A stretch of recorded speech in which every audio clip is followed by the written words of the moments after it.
Pero ano lang talaga yun, before mga shells kasi gusto kong bumili ng mga food. Mas maaga pa dahil ayoko na maapektuhan yung productivity. Just that gusto ko nang matapos itong haul.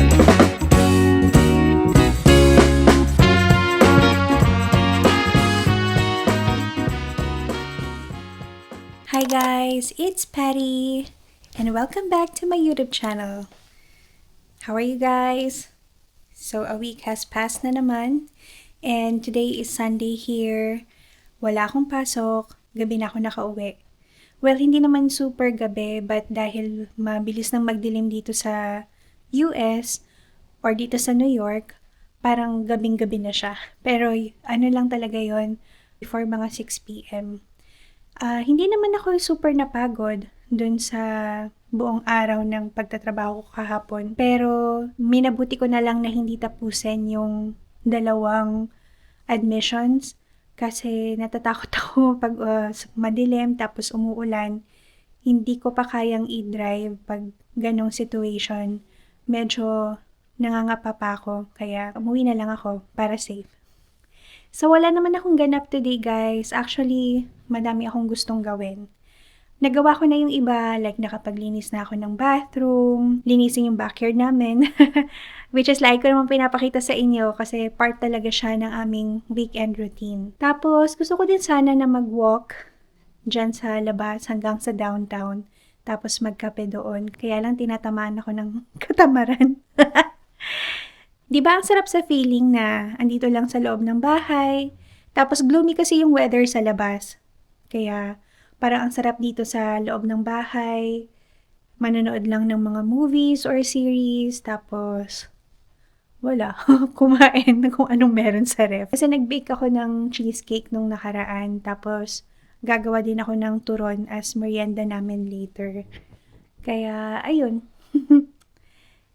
Sulit naman na yung weekend namin last week kasi 'di ba lumabas kami, pumunta kami sa Watkins Glen. Kaya okay lang naman siguro kung magstay na lang muna kami dito sa bahay at magpahinga. So ito guys ang aking kasama sa panonood ngayon. Sa akin siya tumabi kasi yung daddy niya natutulog pa. Cute-cute niya oh. Taba-taba na naman. Ursa! Look! Ang dungis niya, guys. Tinatanong ko si Jeff kung dapat ba na paliguan na siya. Kaya lang kakaligo niya lang kasi nung nakaraan, ayaw namin siya ng paliguan kasi baka magkasakit naman dahil malamig na dito. So, yun. Ang taba-taba niya ngayon, guys. Pero, pag hindi naman siya kakain, nag-worry naman kami. Cute niya. Sarap-sarap niyang ihag. Kapag galing ako sa work, pagod.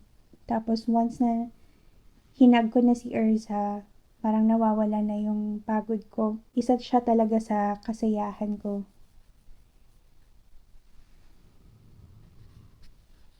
Alam niyo ba, meron akong kwento guys.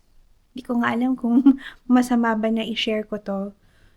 Kasi meron kaming kapitbahay ngayon dito. Naiinis ako sa kanila nung una kasi itong side yard namin, doon pumupupo yung aso nila. Wala namang problema sana, kaya lang hindi naman nila kasi pinupulot. Nahayaan lang nila na andoon. Tapos syempre, pag lalabas ako, tatambay ako dun sa backyard namin, naamoy ko. Di chinek ko. Grabe, sobrang dami. Nakahalata ata nila na parang chinecheck ko siya. So, sabi nung lalaki na hindi ko alam kung sa kanya ba talaga yung property na yun. Sabi niya, property daw nila yung isang portion, basta small portion ng side yard namin. Tapos, sinabi ko dun sa landlord namin kasi nahiya kami na i-confront sila.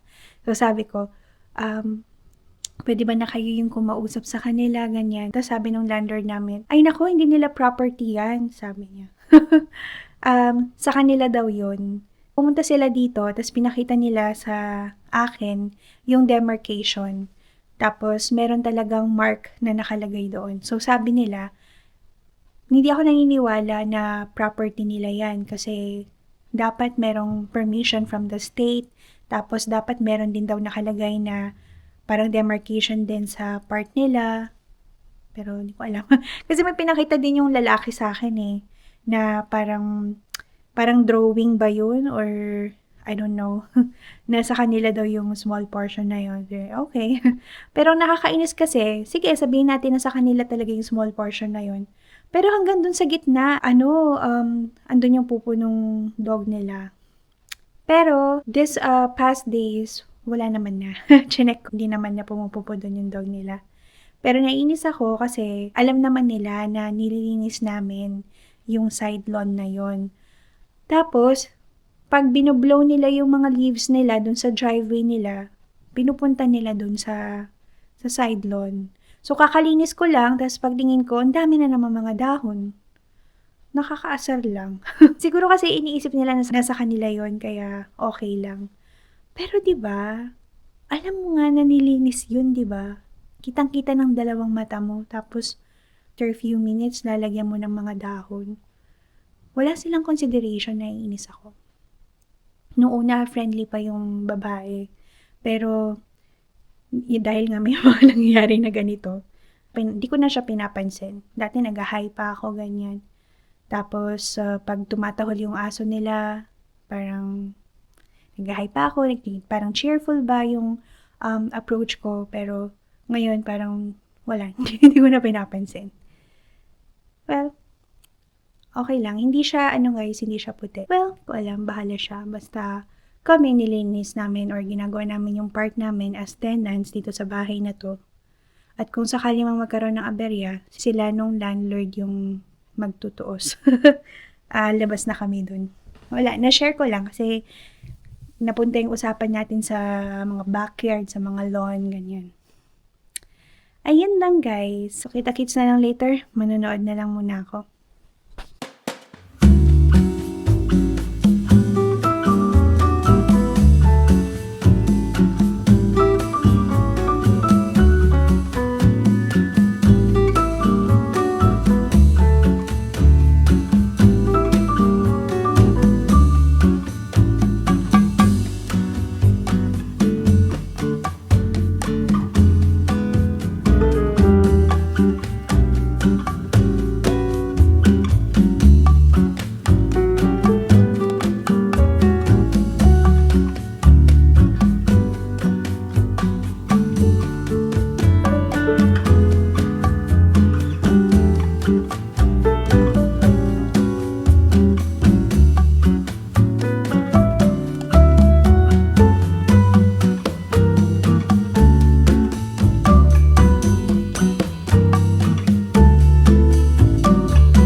Kagigising lang ni Jeff and nag-iya siya, napunta kami sa Dollar Tree. Tapos nagyaya na din ako, napunta kami sa Marshalls kasi gusto kong bumili ng mga hoodie na sweaters. Kasi yun yung kulang ako. Wala akong masyadong binili nitong mga nakaraang taon. So, ngayon, dahil malamig na naman, kailangan ko ng madaming sweaters. Tapos, di pa kami nag-lunch. Samahan nyo kami sa Marshalls and Dollar Tree. Last year I thought about how things can come around just like that if everyone is here to celebrate one day. We have our ups and downs, but when there's love there's always a way. And oh, this time of year we come together to celebrate. Yes, every time the snow is falling down and it is cold outside, we gather around the fireplace and no one cares about yesterday. My favorite holiday, it means so much more than words can say. And I claim that Christmas is a magic day. Sometimes I tend to forget what glory this holiday represents, but it's fair to say that Christmas is a magic day. This year I'll think about how I'm so lucky to have a place that I can come home to. Yes, I am on my way. We'll put our differences aside and just enjoy this moment of peace and love and happiness. We come together to celebrate.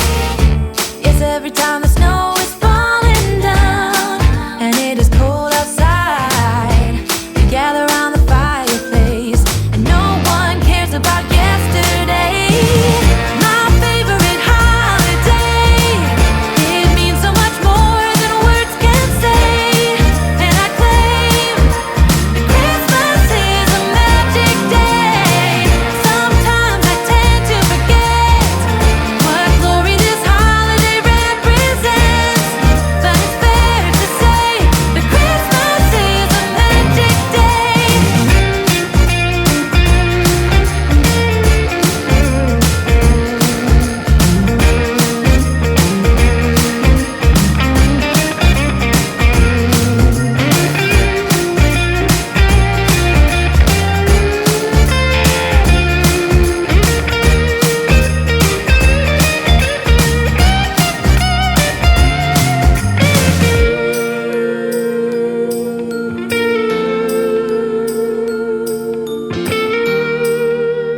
is a magic day. Yes, every time the snow is falling down and it is cold outside, we gather around the fireplace and no one cares about yesterday. My favorite holiday, it means so much more than words can say. And I claim that Christmas is a magic day. Sometimes I tend to forget what glory this holiday represents, but it's fair to say that Christmas is a magic day. Hi guys, how are you? Uwian na naman. Medyo nagsasnow at madulas ang daan kaya kailangan kong magdahan-dahan mamaya sa pagdadrive. So inaantay ko lang na mainitan tong sasakyan para hindi siya masira. Yun yung tinuro sa akin ni Jeff na dapat papainitin muna siya bago ako gumora. So iniiwasan ko na umalas ng saktong 3:00 kasi medyo busy na yung daanan pag ganun. Pressure ako pag may mga sasakyan sa likod ko. So, pag mga ganitong oras, mga 2:30, ganyan, wala pa masyadong sasakyan. Tapos may mga nagre-refuse pa, kaya kailangan kong umuwi ng mas maaga pa dahil ayoko na maapektuhan yung productivity ko. So, yeah. Nakakatuwa lang kanina, no? Kasi meron nag-compliment sa akin na medyo nakapagpaalis ng init ng ulo ko. Ano siya, daughter nung isang LPN, sabi niya sa akin, "You are so beautiful." Sabi niya. O, diba? Sabi ko, really? Thank you so much. Sabi nung resident na nakarinig, yeah, you are beautiful inside and out. Sabi nilang ganon. So, oh, what a nice compliment. That made my day. So, okay na ako ulit. Charot. Yeah, sometimes, may nakakatuwa lang if may mga nakaka-appreciate ng beauty mo. Lalo na ng Filipina beauty. Anyway, kailangan ko na umalis. Medyo uminit naman na yung sasakyan. Yeah, para wala masyadong sasakyan sa, sa daan. See you later sa bahay. Hi guys! Welcome back! So, I want to show you guys kung ano yung mga pinamili namin sa Dollar Tree and also sa Marshalls. That was last Sunday. So, Wednesday na ng gabi ngayon. At hindi ko siya nagawa nung pagka-uwi namin nung Sunday kasi pagod na ako. Tapos, may mga inasikaso pa kami. So, kahapon naman at saka nung Monday, minabuti ko na lang na magpahinga. Kasi, iba yung pagod ko nitong mga nakaraang araw. Parang hinihila ako ng kama. After namin na gawin yung mga chores namin, after dinner, nagpahinga na ako. So, ngayon naman, medyo masama yung pakiramdam ko. Kaya pasensya na if medyo low energy ako today. It's just that gusto ko nang matapos itong haul. Kasi gagamitin na namin yung mga pinamili namin. Tsaka, ayun, wala naman siyang masyadong bongga sa mga pinamili ko. Ay, ito nga pala si Ursa. Yeah, nagpapakarga, tsaka naglalambing. Yeah, wala naman masyadong bongga sa mga pinamili namin. Pero wala lang, gusto ko lang ipakita sa inyo kasi hindi ko siya na video isa-isa nung nilalagay namin siya sa cart. So, malay mo lang, di ba? Yung iba kasi medyo interested sila sa mga haul. So, hindi ko alam kung ganun din ba yung mga tipo ninyo na vlog. But, yeah, kung sakali lang na interested kayo, ito yung mga pinamili namin. Kung makikita nyo guys, suot ko ngayon is medyo pang winter na kasi ang lamig-lamig na ngayon dito. Nung first 2 years ko, sobrang happy ako dun sa snow. Kasi, syempre, first time ko, tapos parang ang ganda-ganda niya lagi tingnan. Pero ngayong pang 3rd year ko na dito, parang nagsawa na ako sa kanya. Nagagandahan pa din naman ako. Pero siguro dahil nagda-drive na ako, andun na yung fear ko, tsaka yung anxiety ko kapag nagsisnow. Kasi syempre, hindi naman ako sanay sa pagda-drive sa snow. Tapos, naririnig ko din kasi yung mga kwento about sa black ice na hindi mo alam na yung dadaanan mo is sobrang dulas at hindi mo makokontrol yung sasakyan. Kaya, yun yung mga kinakatakot ko ngayon. Kaya, parang hindi na siya maganda sa akin. And aside from that, iba yung dating sa akin ng lamig ngayon. Siguro dahil naninibago ako dito sa bahay na nilipatan namin. Hindi ko gusto yung pag-regulate niya ng heat tsaka ng cold. Doon sa dati naming bahay, ramdam ko naman na mainit. Pero ayoko kasi ng sobrang init. Pag naka-on yung heater namin dito, parang init na init ako. Tapos kapag malamig naman, lamig na lamig naman ako. Pero ayoko magkasakit. Kasi as much as possible, sinisave ko yung PTO ko for the upcoming holidays. Kaya magbo-vitamin C na lang ako. Tapos lemon, ganyan. Okay, so unahin ko muna yung sa mga pinamili namin sa Dollar Tree. By the way guys, ito pala is regalo sa akin. Regalo sa akin nung kaibigan ko na si March. Nung pinuntahan niya ako dito sa Auburn. Nung second week ko dito sa Auburn niya. Pinuntahan niya ako tapos ito yung parang pa-welcome gift niya sa akin. Kasi dumating ako dito winter season pa. Kaya yun. Anyway, so tingnan natin yung pinamili namin. Okay, sa Dollar Tree to ha.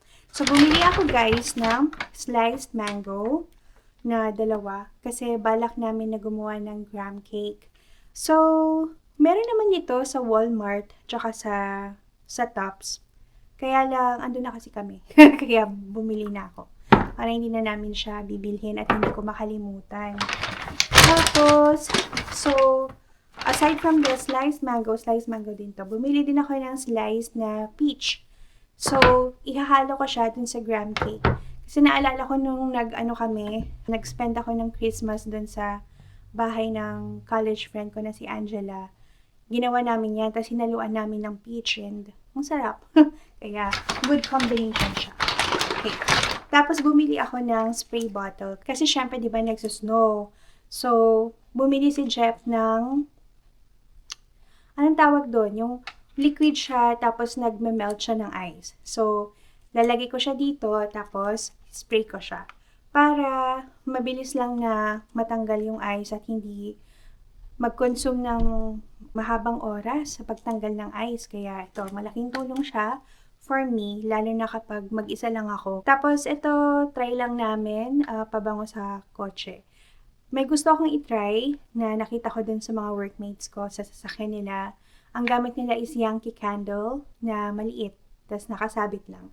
Pero hindi pa kasi ako nakakakita ng ganun. So, itry ko siguro sa Black Friday na maghanap. Tsaka gusto ko sana kasi in person para maamoy ko sana. So, tingnan namin kung saan kami mapapadpad sa Black Friday. Tapos, walang kwenta, sabi ko sa inyo, wipes. So, mahilig kami gumamit dito ng mga disinfecting wipes. Katulad nito. Yeah, disinfecting wipes. Tsaka ito. Hindi ako gumagamit ng ganito sa Pilipinas. Pero, nung na-discover ko siya dun sa unang pinagstayan ko dito, which is yung Airbnb ng unang landlord ko. Tingnan niyo si Ersa, guys. Nakatingin sa akin. Nahiya yan sa camera, kaya kapag alam niyo may camera, umiiwas siya. Pero nangungulit siya kasi, alam, siguro gusto na niya matulog, no? Kaya bilisan na natin para makasleep na siya. Okay, so yun nga, hindi ako gumagamit ng ganito sa Pilipinas kasi mahal naman ata dun. Tsaka basa-basahan lang yung ginagamit. Pero dito, alam ko na hindi siya maganda sa environment. Pero laking tulong kasi kapag naglilinis. So, yeah. Lagi kaming nauubusan ng ganito kaya bumili na ako ng dalawa. Okay, so aside from that, ito, mga tawag nila dito is Kleenex. Tapos, sa atin ay tissue. Okay, so, ito ay pag meron kaming bisita, plan na namin na mag-invite, guys. Bayan, ginagalaw ni Ersa yung cam. Plan na namin na mag-invite kasi parang okay naman na yung bahay namin. Nung nakakahiya mang aminin, pero ano kasi guys, merong hindi magandang amoy nung unang lipat namin dito kasi yung tenant na umalis, hindi sila masyadong malinis. So, ayun, kaya nahiya kaming mag-invite pa nung unang lipat namin dito. Pero, parang okay naman na kasi inaraw-araw namin siya nalilinis, ganyan. Kaya, yeah, pag merong mga bisita. Actually, may bisita kami nung Sunday. Kilala ko siya sa inyo, guys. Sa susunod.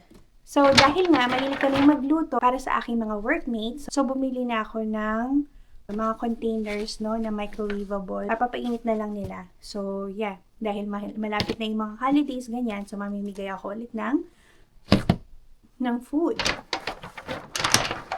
So, ang binili ko ay, yeah. So, 2, 4, 6. Okay, 6 pieces na ganito. Pag sa Dollar Tree, guys, ang original price niya talaga before is $1.25. Pero, nagmahal na siya, guys. So, may mga $3 na sila, $5. Dati nung unang punta ko dito, sinamahan ako ng landlord ko kasi syempre wala pa kaming sasakyan. Sinamahan niya ako doon, tapos $100 din na worth ng mga panlinis sa bahay, ganyan, tapos mga gamit, ganyan, mga panluto. Kaya, tuwang-tuwa ako nun. Pero ngayon, nagmamahal na siya, kaya, ay nako, ano ba nangyayari? Char. Tapos, wala, pang arte lang guys. Headband. For Christmas, arte diba? Okay, so yun naman, mga pinabili namin sa Dollar Tree. Tapos, katabi niya kasi yung Marshalls, kaya, pakita ko yun sa inyo. So, ito guys ay hook rack. So, syempre kapag winter, ganyan, may mga coats kami, jackets, ganyan. So, yung sa room kasi namin, medyo puno na siya. Kaya ito, ilalagay namin sa office ni Jeff. Tapos, sabi ko kay Jeff, gusto ko maging aesthetic yung banyo namin. Kaya nakita niya to, binili niya. Mura lang siya, nasa $7.99. So, dito namin nilalagay yung mga tissues, tapos yung air freshener, baka skincare. Yung ilagay ko dito, mga pang skincare ko. Oh, and anyway, tingnan na lang natin. Tapos, bumili ako ng sunglasses. Yan, okay? So, ganda ba? Ewan ko, ba't ko siya binili? Hindi ko alam. Lately, parang nagugustuhan kong bumili ng mga ganito kasi tinatakpan ko yung eye bags ko, guys. Hindi ko alam, pero yung mata ko, pag tinitignan ko siya sa mga videos, saka sa pictures, parang ang lamlam niya. Lagi naman akong sagana sa tulog, pero may something sa eyes ko na parang stressed yung eyes ko, kaya tatakpan ko siya with sunglasses. Okay? Next naman is itong adhesive shower basket shelf.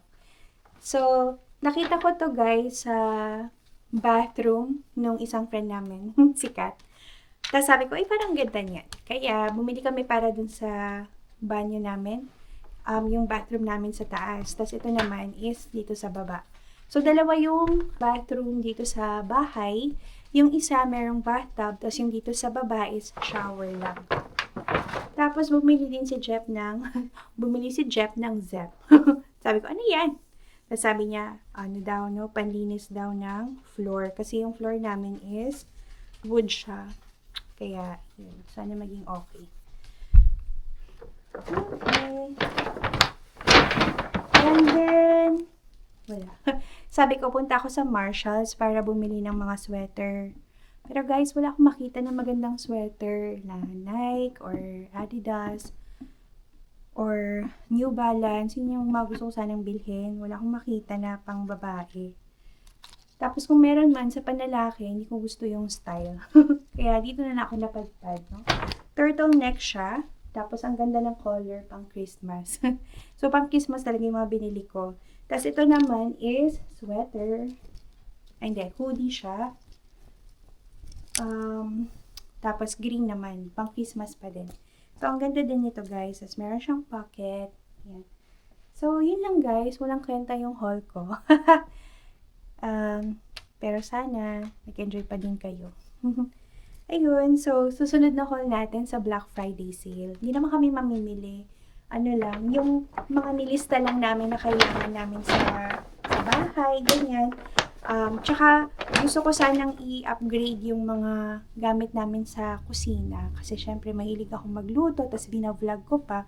Tapos makita nyo, pangit ng mga plato-plato namin, ganyan. Kaya sabi ni Jeff, bili daw kami ng mga pang-bake, ganyan. Kaya natuwa naman ako. Excited ako, guys. Kaya update ko kayo pag meron kaming mga bagong gamit sa kitchen. Okay. So, Ersa, halika dito. Babay ka na. Babay na, baby. Babay na. Sundown and salty cheeks. It's not a cute look getting kicked out of the bar when